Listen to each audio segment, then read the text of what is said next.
Sukacita kelahiran bersama Sang Immanuel. Pertanyaannya, apakah kita bersukacita atas gerejanya? Mari kita lihat yang satu ini. Boleh di-on-kan, Musa bisa kontrol dari sini.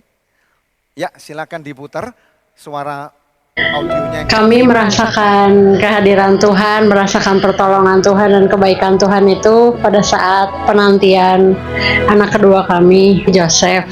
Semua sesuai rencana, Tuhan gak kasih anak sebelum waktunya yang kami harapkan. Jadi kita biasa rutin cek ke dokter kandungan ya. Di minggu ke-12 itu tiba-tiba dokternya ngomong sesuatu gitu.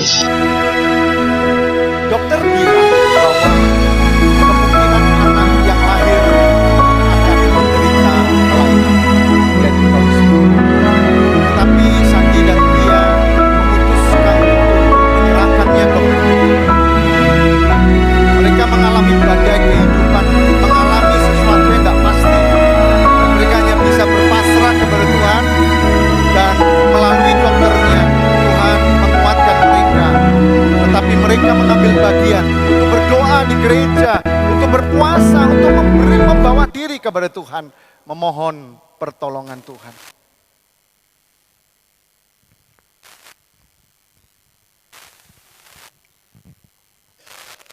Apakah mati videonya? Dan apa yang terjadi setelah itu? Setelah mereka menyerahkan. Dan puji Tuhan, Tuhan kabulkan doa kami, Tuhan kabulkan permohonan kami. Joseph bisa lahir dengan normal. Sungguh pertolongan Tuhan nyata atas keluarga kami. Pada saat lahiran kan saya lahiran normal. Sebenarnya kami selama kehamilan terakhir itu sudah dikasih kedamaian sama Tuhan. Ya benar. Bahkan lucunya itu Sandi itu sampai lupa sebenarnya masalah itu tuh benar-benar sudah tidak menjadi beban hidup gitu. Meskipun kami terus doakan setiap malam, tapi bisa kita bekerja seperti biasa. Saya waktu itu juga masih bekerja gitu ya. Dia nggak ada lagi yang namanya kita khawatir Down syndrome, nggak ada, itu hilang. Nah pada saat sesudah saya lahiran, saya kepikir, saya langsung tanya, tolong lihat mukanya. Kalau saudara sekalian tahu Down syndrome kan mukanya lain ya, mirip semua, ada tipikal. Nah Sandi itu, oh kenapa? Dia lupa bahwa lupa. Itu luar biasa ya, sukacitanya. Mah normal, itu yang saya teriakkan. Puji Tuhan. Ya kita cuma bisa merem, cuma bisa berdoa aja. Terima kasih Tuhan, terima kasih sudah tidak merasakan yang namanya sakit jahit lah atau apa gitu ya. Nah ini anaknya Joseph. Selamat buat Sandi dan Tia yang mengalami sukacita Sang Immanuel dianugerahkan seorang anak yang bertumbuh dewasa. Mari kita responi kebaikan Tuhan melalui gerejanya.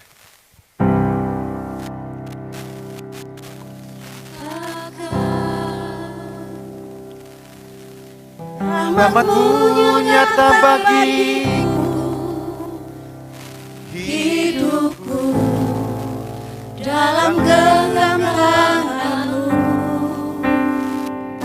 Dari saat ku terbangun sampai ku terbaring, oh nyanyikan kebaikan Tuhan. Sepanjang hidup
Sepanjang hidupku kau setia, sepanjang hidupku kau sangat baik. Dengan setiap nafasku mau nyanyikan kebaikan Tuhan. Kebaikanmu Mengikutiku, kebaikanmu mengikutiku. Seluruh hidupku kini ku bersah, ku beri kau segalanya. kebaikanmu mengikutiku. Sepanjang hidupku kau setia, sepanjang hidupku kau sangat baik. Dengan setiap nafasku mau nyanyikan kebaikan Tuhan. Sepanjang hidupku kau setia, sepanjang hidupku kau sangat baik. Dengan setiap nafasku mau nyanyikan kebaikan Tuhan. Oh nyanyikan, Oh nyanyikan kebaikan oh Tuhan. nyanyikan. Oh nyanyikan kebaikan Tuhan.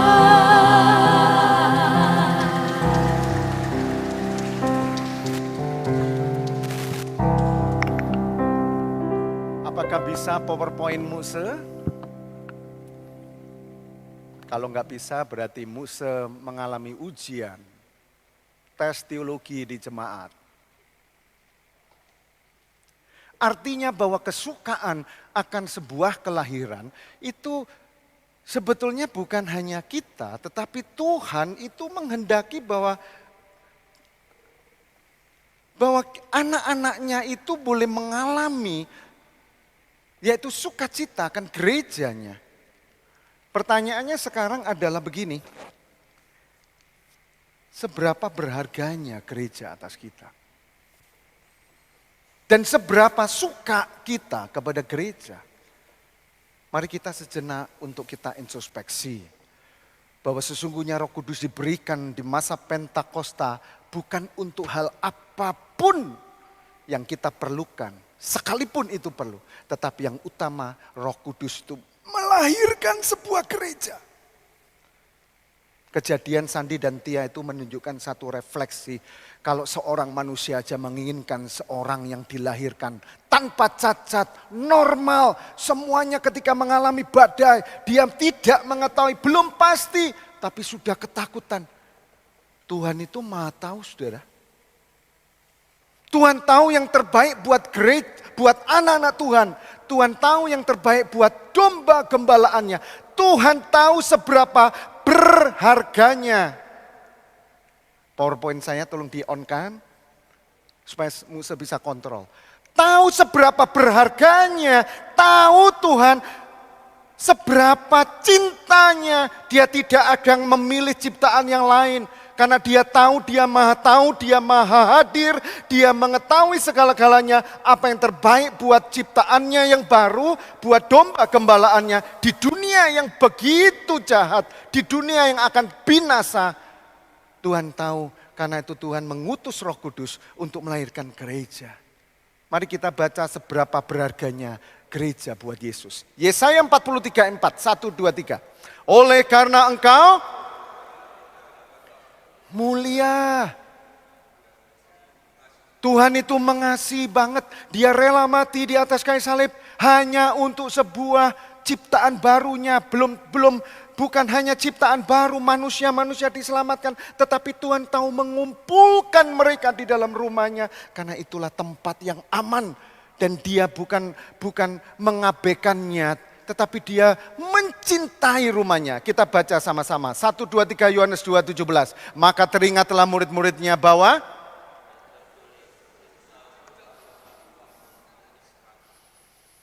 mari kita renungkan seberapa berharganya gereja buat kita dan seberapa cinta kita kepada gerejanya. Ini yang menjadikan bahwa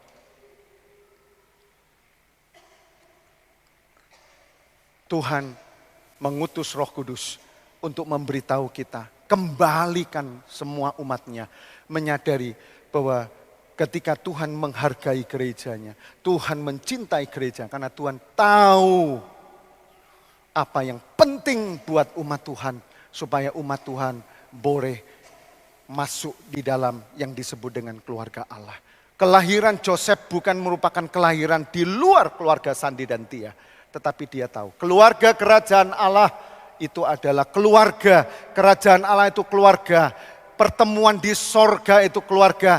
Tidak ada seorang pribadi yang ke sorga, tetapi keluarga. Karena itu Tuhan mengutus Roh Kudus untuk melahirkan sebuah gerejanya. Dari berbagai orang pertama kali Pentakosta dilahirkan, Tuhan menjamah bangsa-bangsa untuk datang. Tuhan menghendaki keluarga manusia baru. Yang tadinya adalah perseteruan, yang tadinya adalah pembunuhan sejak Adam dan Hawa. Dimulainya konsekuensi dosa manusia, Kain dan Habel. Pertama kali konsekuensi dosa, yaitu umat manusia saling membunuh dan kejahatan merajalela. Sudah tahu enggak bahwa Tuhan menciptakan keluarga Allah di gereja itu karena tidak ada keluarga di dunia yang akan memberikan jaminan terpelihara sampai akhir di dalam sukacita sorga. Mengapa kita memilih keluarga yang lain? Mengapa kita memilih, ya, dikatakan oleh Raja Daud, tempat yang lain? Saudara lihat sendiri, di luar keluarga gereja tidak ada yang dapat dikatakan sempurna. Gereja memang tidak sempurna, tetapi gereja adalah keluarga Allah yang sempurna. Karena itu Roh Kudus diutus kepada gerejanya supaya menyempurnakan anak-anaknya. Kita lihat di luar, keluarga-keluarga saling membunuh gara harta. Suami istri saling menyakiti dan melukai. Anak dan orang tua juga begitu. Di manakah kita akan menemukan keluarga yang baik dan sempurna? Gereja. Mukse ini adalah bagian di dalam keluarga yang diubahkan oleh Tuhan. Tidak mungkin Mukse bisa menjadi seperti ini. Mukse itu kasar, egois, suka menentang, suka kejahatan, suka balas dendam. Tetapi melalui gerejanya, Mukse ini diubahkan. Tidak ada pembentukan yang sempurna di luar gereja. Sekolah memberikan pengetahuan. Ya, mungkin di dunia memberikan kepada kita kemampuan ilmu, tetapi kesempurnaan itu tidak ada di luar gereja Tuhan. Mukse gereja tidak sempurna, Mukse banyak orang menyakiti, betul. Kalau Anda memandang gereja itu adalah hanya gereja dunia, tetapi gereja ini adalah keluarga, ada pemiliknya, Allah. Allah yang sempurna oleh Roh Kudus. Yang membentuk setiap Anda di sini menjadi keluarga. Yang tadinya kita tidak tahu menau. Yang tadinya kita dipisahkan dengan strata. Dipisahkan dengan keadaan status. Ada yang kaya, ada yang miskin, ada yang sederhana. Ada yang sanguin, ada yang flegmatik, ada yang melankolis. Tetapi aneh di gereja Tuhan bisa tunduk kepada Allah. Kepada Roh Kudus. Kepada Kristus yang mati kepada kita. Tiba-tiba seorang sanguin bisa lembut. Tiba-tiba seorang flegmatik bisa lembut. Kita tidak gampang bermusuhan, berdamai. Mengapa di gereja kita harus saling mengampuni, saling memaafkan, saling mendoakan? Tuhan telah merobohkan perseteruan, sifat, hati kebencian itu di gereja. Mukse bertumbuh di gereja menjadi sebuah keluarga yang penuh dengan damai sejahtera. Karena itu mari gereja kembali untuk mengasihi, belajar mengasihi satu dengan lain sebagai saudara. Pandang sekalipun kita ini berlainan, suku dan bangsa, bahasa, kebiasaan, budaya, kesukaan. Tetapi kita menjadi satu di gereja ini. Berdoa bersama, bertumbuh bersama, melayani bersama. Tidak ada tempat yang membuat kita bisa bow down. Tidak ada tempat. Tidak ada tempat yang membuat kita bisa menyembah bersama. Kecuali di gereja. Menyembah kepada satu Tuhan yang luar biasa. Ini sukacita. Sukacita Sang Immanuel itu adalah melihat keluarga Allah yang dikumpulkan oleh Dia dari berbagai macam orang. Dikumpulkan untuk bersama-sama dijaga, dilindungi, dipelihara, bertumbuh sampai menjadi seorang pribadi. Ketika Sandi dan Tia mengharapkan Joseph, dia tanya satu dengan lain, apakah Joseph utuh sebagai seorang tubuh yang baik? Di akhirnya dikatakan Sandi, normal mah, normal. Kalau manusia pun mau yang normal. Mari katakan sama-sama, 1, 2, 3, normal. Lu kurang keras, normal. Coba tanya sebelahnya, masih suka yang normal atau enggak normal? Kadang-kadang kita suka yang enggak normal loh. Makanya ada kafe namanya abnormal.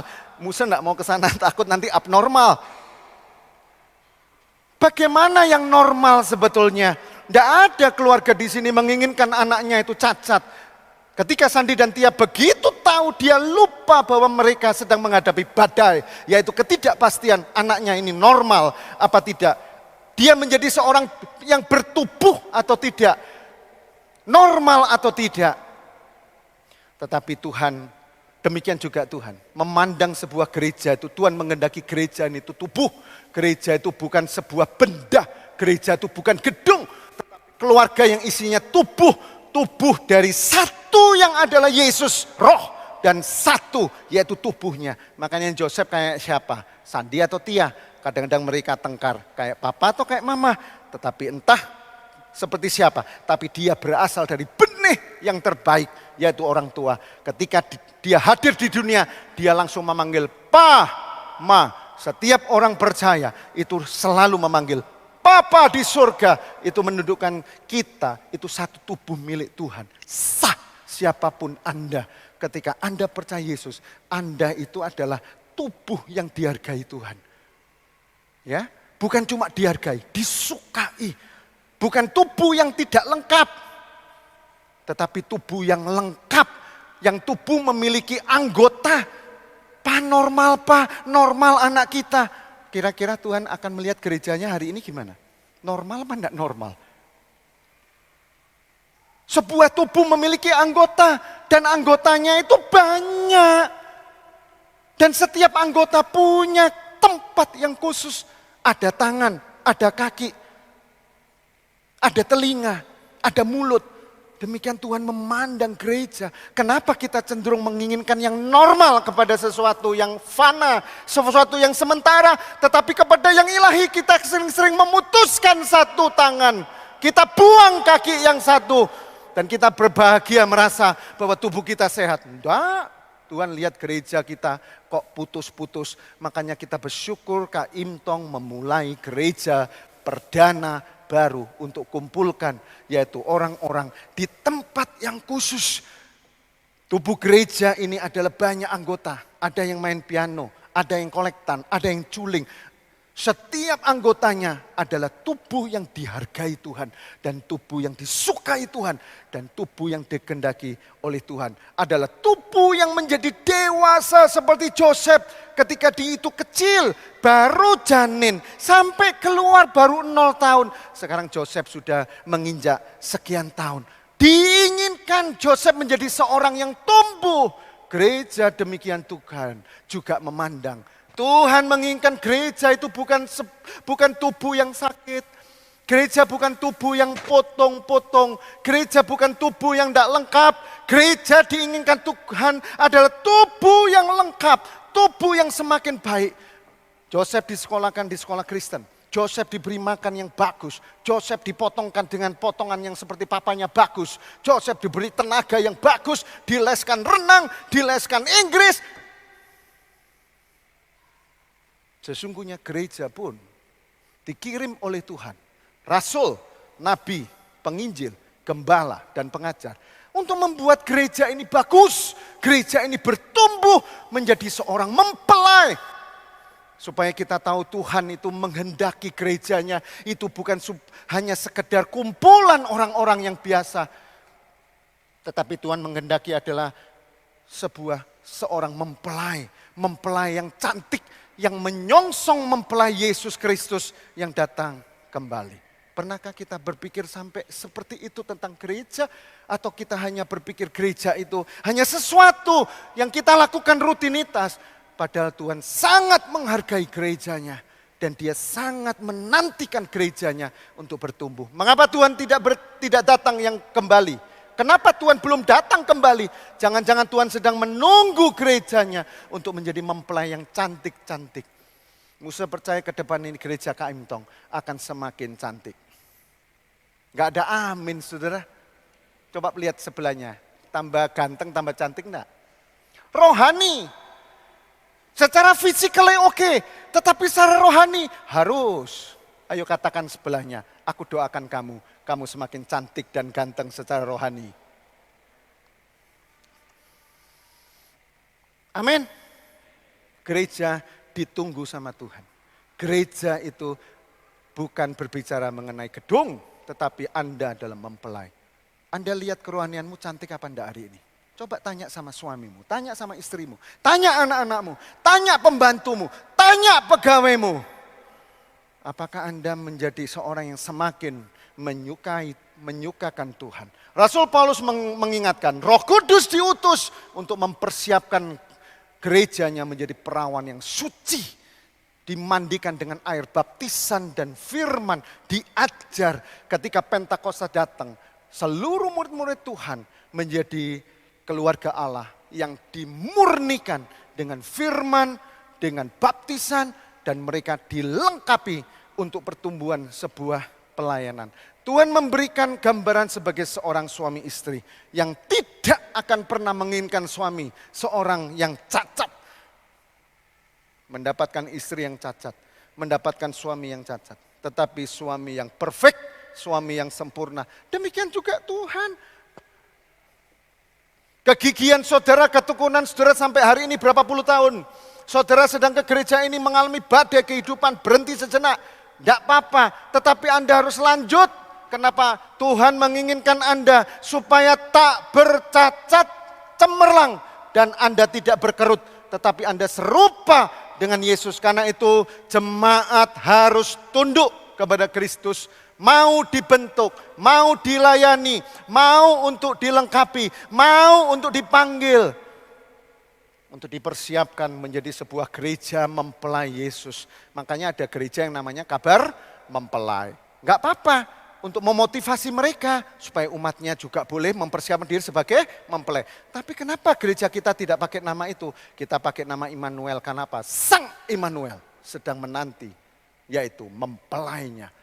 Mari kita kembali ke rumah kita masing-masing. Kembali kepada jati diri kita. Lihat apakah kita sudah seperti nanti mempelai yang menyongsong Kristus.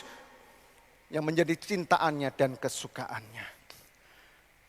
Gereja menjadi tempat pada akhirnya adalah kediaman Allah. Sesungguhnya gereja itu menjadi kesukaan Allah. Tidak ada orang tua yang tidak senang dalam keluarganya.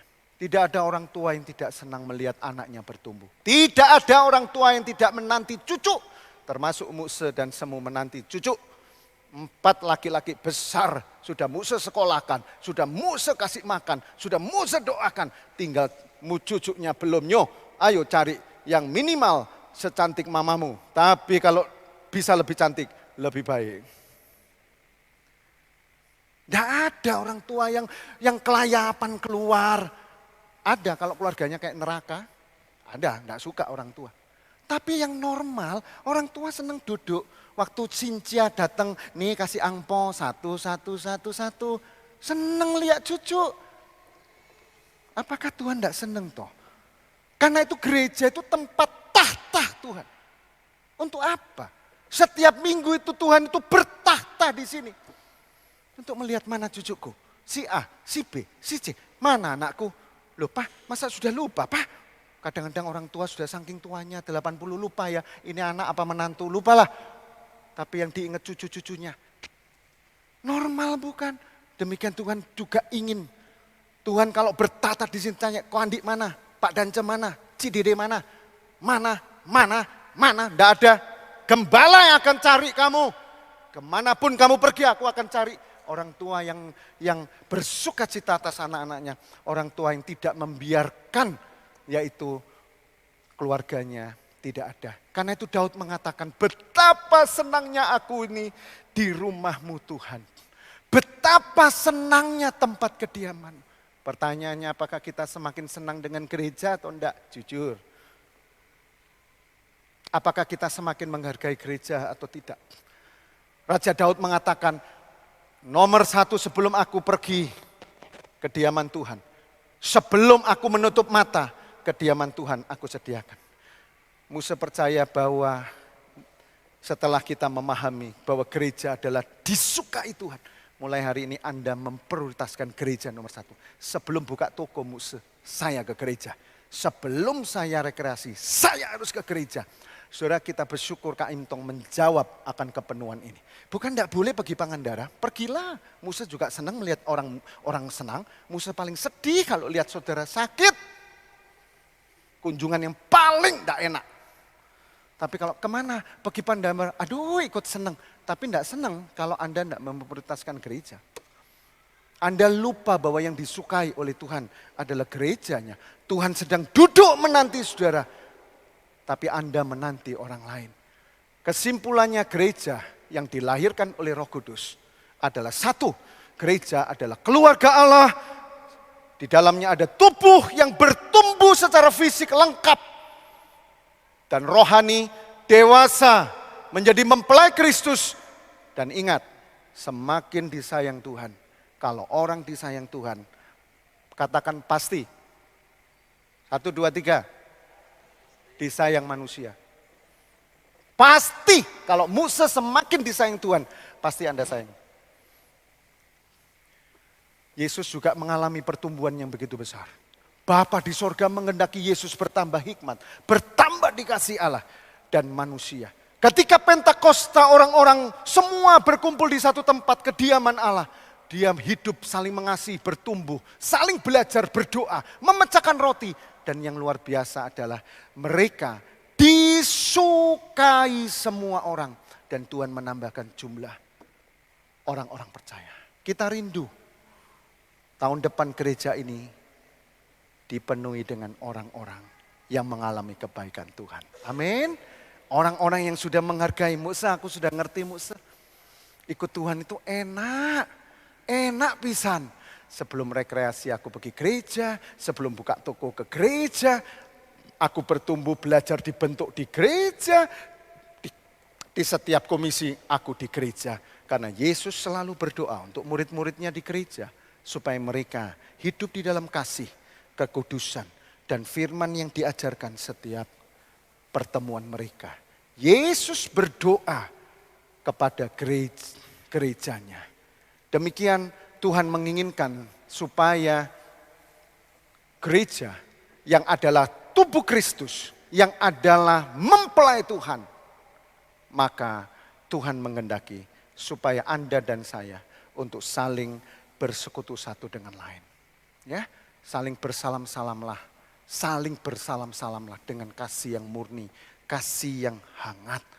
Gereja diinginkan Tuhan untuk hidup di dalam persatuan.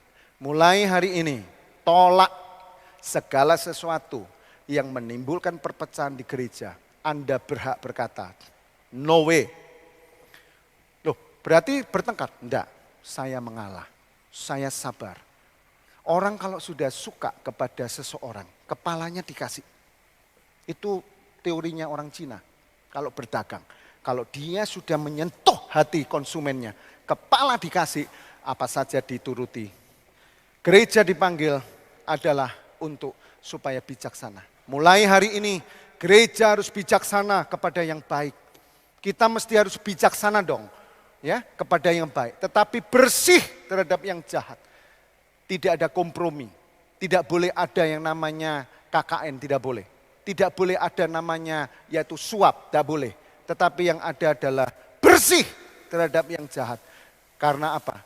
Karena iblis akan dihancurkan di bawah kaki gereja. Kita berdoa supaya iblis tidak akan lagi berkuasa atas hidup kita. Karena kita sudah menjadi bagian di dalam gerejanya. Selamat menyambut gereja Kristen Kaim Tong bersama sukacita Sang Immanuel. Kita tepuk tangan sama-sama. Yen di mana? Boleh maju Yen.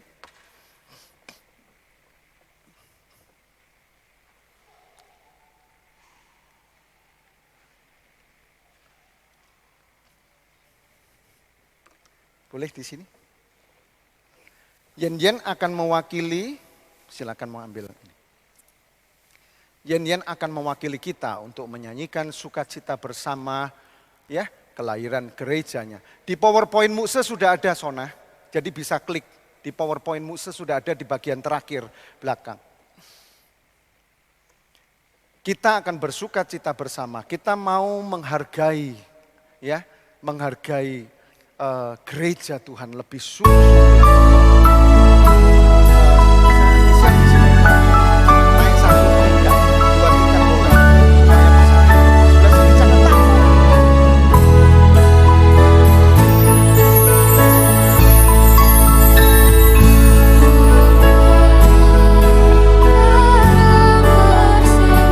Yesus lahir. Itu janji Tuhan.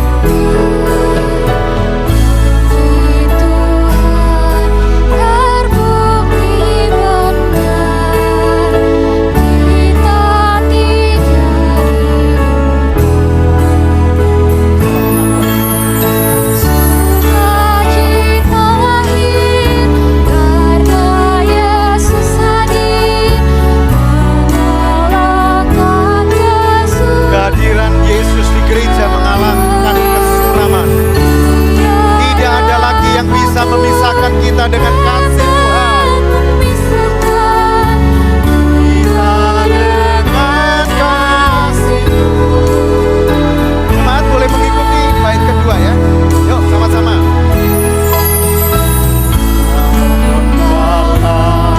Bersukacita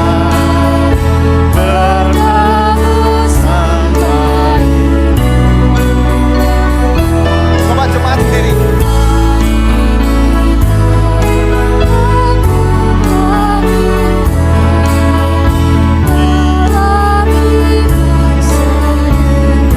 Coba jemaat sendiri.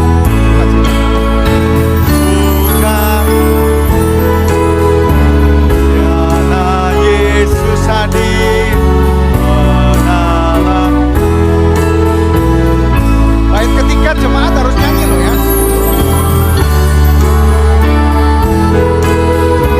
Dapat memisahkan. Semua berdiri boleh? Bait ketiga jemaat sendiri yang nyanyi. Kita pelan-pelan ya. Suaranya boleh dikeraskan.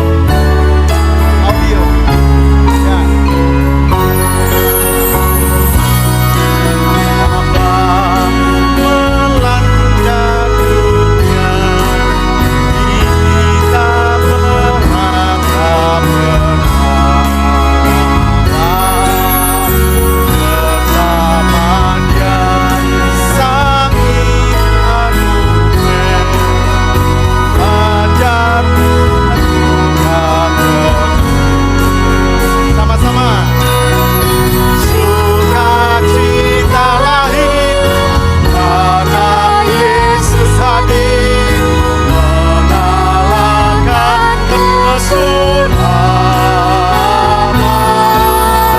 Tiada apapun dapat memisahkan kita dengan kasih Tuhan.